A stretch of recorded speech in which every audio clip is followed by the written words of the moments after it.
तो आज हम कुछ भौतिक राशियों के मानक मात्रक के बारे में जानेंगे। ये क्वेश्चन आते हैं आपको, है ना, छात्रवृत्ति की परीक्षा में ये क्वेश्चन आते हैं कि कोई भी राशि दे दी जाएगी, उसका मानक मात्रक पूछा जाएगा और 4 विकल्प दिए जाएंगे, उसमें से आपको एक चुनना होगा।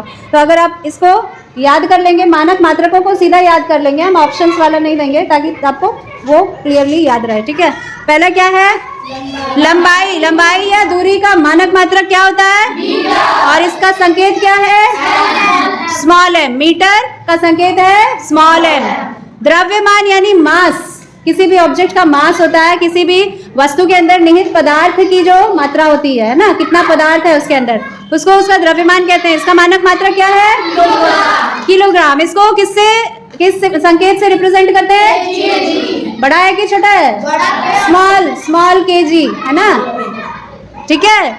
समय का मानक मात्रक और सेकंड के लिए संकेत स्मॉल एस।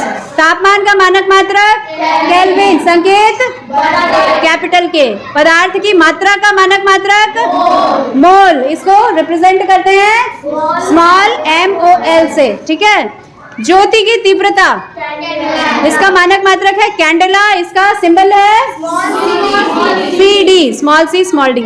विद्युत धारा यानी करंट, इसका मानक मात्रक एम्पियर, इसका संकेत कैपिटल A। प्रतिरोध यानी रेजिस्टेंस का मानक मात्रक, इसका संकेत, ये जो चिन्ह है ग्रीक सिंबल है, इसको ओमेगा पढ़ते हैं। क्या पढ़ते हैं? ओमेगा। हाँ, यही इसका संकेत है। ठीक है।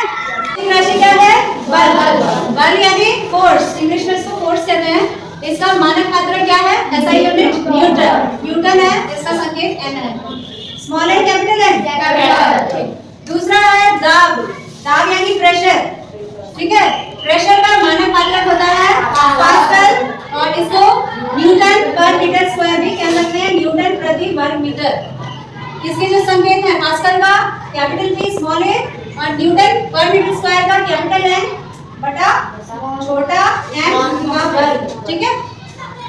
अगला है ऊर्जा या कार्य, एनर्जी या वर्क। ठीक है। इसका मानक मात्रक है जूल। जूल को हम रिप्रेजेंट करते हैं कैपिटल J से। ठीक। उसके बाद है घनत्व यानी डेंसिटी। कोई वस्तु कितनी घनी है उसको हम नापते हैं किलोग्राम प्रति घन मीटर में, है ना, किलोग्राम प्रति घन मीटर में। और इसका हम संकेत कैसे लिखते हैं? kg स्मॉल है बटा स्मॉल n का घन। ठीक है। फिर है गुरुत्वीय त्वरण, इसको कहते हैं एक्सेलरेशन ड्यू टू ग्रेविटी। चाहे हम खाली त्वरण कहें या गुरुत्वीय त्वरण कहें, दोनों का ही मानक मात्रक मीटर प्रति सेकंड वर्ग होता है। ठीक है। क्योंकि इसका अर्थ होता है कि हर सेकंड में किसी वस्तु की जो स्पीड है, गति है, मीटर प्रति सेकंड में कितना बढ़ रही है, हर सेकंड कितना बढ़ रहा है। ठीक है। इसका मानक मात्रक है मीटर पर सेकंड स्क्वायर, और इसका सिंबल संकेत क्या है? m बटा SEC सेकंड के लिए है, उसके ऊपर वर्ग का चिन्ह लगा देता है। उसके बाद है चाल, गति या वेग, जिसे हम चाल गति को स्पीड कहते हैं, और वेग वेलोसिटी होती है जो एक सदिश राशि है, लेकिन इनकी यूनिट जो होती है, इनका मानक मात्रक जो होता है सेम ही होता है, मीटर पर सेकंड। और इसको हम सांकेतिक भाषा में m बटा SEC लिखते हैं। ठीक। विद्युत विभवांतर यानी कि पोटेंशियल डिफरेंस, किसी भी विद्युत के सर्किट में, विद्युत परिपथ में दो बिंदुओं के बीच जो विभवांतर होता है उसको हम वोल्ट में नापते हैं, वोल्ट। ठीक है। इसका संकेत क्या है? Capital V। ठीक है। अगली भौतिक राशि है आवेश। आवेश यानी चार्ज, इलेक्ट्रिक चार्ज, है ना, विद्युत आवेश। इसका मानक मात्रक क्या है? कूलम, है ना, कूलम कहते हैं इसको, और इसका संकेत है कैपिटल C। उसके बाद है ध्वनि की तीव्रता, यानी ध्वनि कितनी तेज आपको सुनाई देती है, उसको किस में नापा जाता है?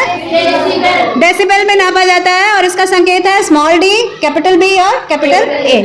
ठीक। उसके बाद है आवृत्ति। ध्वनि की या किसी भी तरंग की आवृत्ति जो होती है, फ्रीक्वेंसी, क्योंकि ध्वनि भी एक तरंग है, इसीलिए हम जब ध्वनि का चैप्टर हमने पढ़ा तो उसमें हमने आवृत्ति देखी थी, है ना। कोई भी तरंग एक सेकंड में कितनी बार रिपीट हो रही है या दोहराई जा रही है, उसको हम आवृत्ति कहते हैं और इसको नापा जाता है हर्ट्ज में। हर्ट्ज को एक और नाम से जानते हैं, तरंग जो है कितनी बार दोहराई जा रही है, रिपीट हो रही है, ठीक है। एक तरंग, पूरी तरंग जानते हो ना, कैसे दिखाई जाती है? इस तरह से, ये एक तरंग है, ठीक है। एक सेकंड में ये कितनी बार रिपीट होगी? मान लो एक सेकंड में ये कितनी बार रिपीट हो रही है, तो ये कितना साइकिल पर सेकंड हो जाएगा? एक सेकंड में अगर इतनी तरंगें बन रही है किसी भी चीज की, किसी भी ऊर्जा की, जैसे ध्वनि हो गया या प्रकाश हो गया या कोई भी ऊर्जा हो, तो उसको हम कितना साइकिल पर सेकंड मानेंगे? ये हो गया एक, ये दूसरा और ये तीसरा, ये हो गया 3 साइकिल पर सेकंड, समझ में आया? तो इसको हम कहेंगे 3 हर्ट्ज। क्या कहेंगे? 3 हर्ट्ज। तो इसका संकेत क्या है? HZ। उसके बाद है तरंग दैर्घ्य, इसको वेवलेंथ कहते हैं।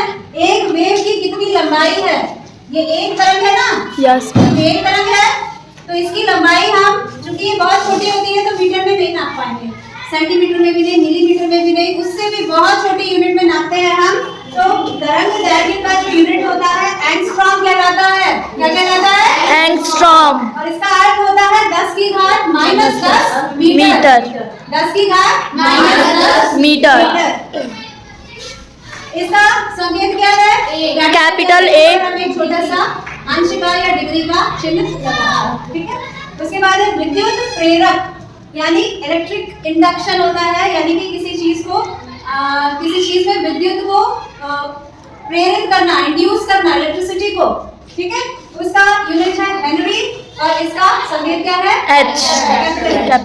चुंबकीय फ्लक्स का यूनिट वेबर और संकेत capital W, small b। Capital W और स्मॉल b। तो क्या पढ़ते हैं यूनिट को? वेबर। वेबर। ज्योति फ्लक्स यानी ल्यूमिनस फ्लक्स को हम नापते हैं ल्यूमन में, इसका मानक मात्रक क्या है? ल्यूमन। और इसका संकेत है स्मॉल lm। विद्युत वाहक बल यानी इलेक्ट्रोमोटिव फोर्स कहते हैं इसको अंग्रेजी में, इसका मानक मात्रक है जूल प्रति कूलम। जूल प्रति कूलम। और ये इसका संकेत है कैपिटल J और कैपिटल C।